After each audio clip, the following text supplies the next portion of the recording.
The controversial Gays Against Groomers Twitter account has been banned from Venmo, PayPal, and Google after critics accuse the account of anti-transgender hate speech. The group, which describes itself as, quote, a coalition of gays against the sexualization, indoctrination, and medicalization of children, tweeted in response to their deplatforming yesterday, quote, we are an organization that consists entirely of gay people whose only mission is to safeguard children from abuse. Woke homophobia is real, folks. They continued, quote, big tech is coordinating a massive attack on our organization for trying to protect children. This is insane.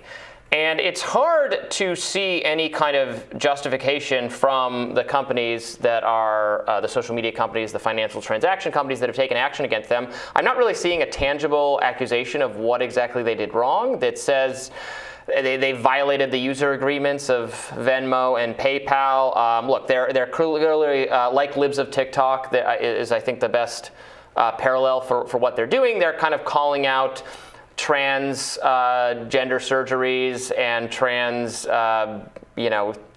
teachers talking about in kinds of videos. And maybe, I don't know if we have that cartoon we can pull up as an example of the kind of content they post. But yeah, they basically are against, transition surgery at least for minors, and they. Yeah, my point being is I don't know what's uniquely so pernicious about this that they're not allowed to do it, or that they're going to be punished for doing it. I mean, these companies can be opaque, I guess, if they want, but it doesn't seem like a good or defensible move to me. They're not even trying to defend it. They're not saying, here's the thing they did that is just unconscionable, that we consider harassment to some degree, that is, that violates some legal principle or some user principle we would have. Yeah, so what Glenn Greenwald has pointed out is that regardless of what you think of the group, he's tweeted, it makes no difference what you think of this group. What you're seeing here is the new and much more alarming frontier of corporate censorship, banishment from the financial system for having the wrong ideology, Trudeau's freezing of protesters' bank accounts preview this. And I think that that's perfectly legitimate, as we've talked about, as I talked about in a recent radar.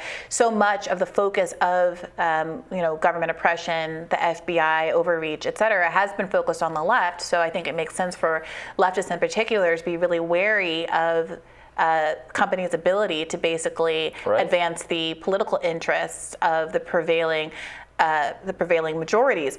There's a separate question here about the institution itself, obviously. I think that characterizing itself, naming itself Gays Against Groomers, when none of the content seems to really be about grooming, is another example of the right kind of using what we all feel, which is revulsion about the idea of sexualizing or sexually abusing children, to make a different kind of critique against trans people, against LGBT people. I also don't really understand what this group is raising money for, to be clear. This is a group that has only existed for 3 months.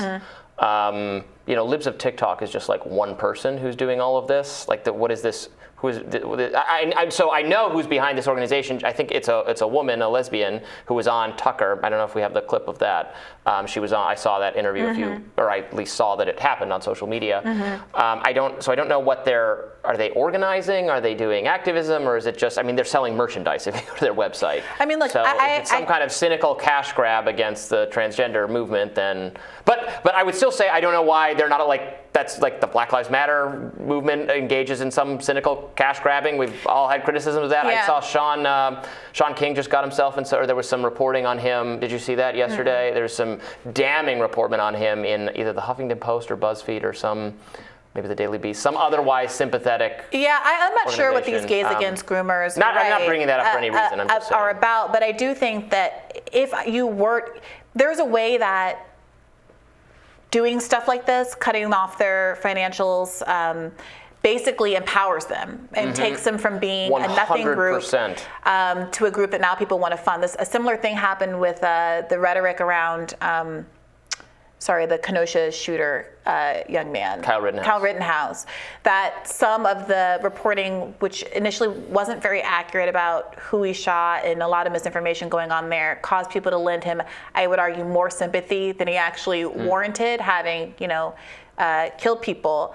And so if I wanted to boost my movement as an anti-trans movement, I think baiting financial institutions and people that are perceived to have liberal values into having these kinds of moments of overreach is exactly the right plan. 100%, and that is such a valid point. Thank you for raising it. Yes, that is I wish mainstream or slightly liberal or progressive organizations, media, companies would understand that trying to crush these sorts of things can and has backfired so dramatically because you make it sound like, well, you attract people to it. Like now this is the forbidden truth that the powers that be are trying to stop you from hearing. Yes. Why, if it's so wrong, why can't they just let you hear it? And that is a persuasive argument. Yeah. And this group has gained tons of followers. It's going to have another different financial model. People are going to hear more about it and be drawn to it because you tried to silence it. So it's just such a bad tactic.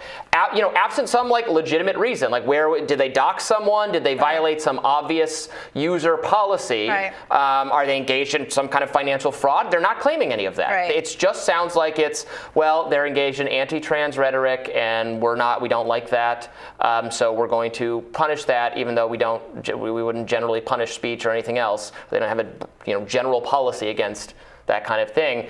Very, very bad idea. Very bad idea. Backfires. Yeah. Well, to that end, the algorithm is trying to crush the truth that you hear on this show. Oh, should we say that? Yes. Every day we are being silenced, and we need you. We need you, the loyal viewer. Like, subscribe, share with your friends on social media. No. 10 easy payments of $19.99. No.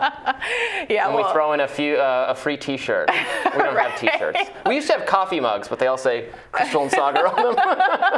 Well, look, we appreciate, of course, you viewing this kind of content because we do think that it's a break from what you get in the typical media spheres, and we will definitely have more Rising for you right after this.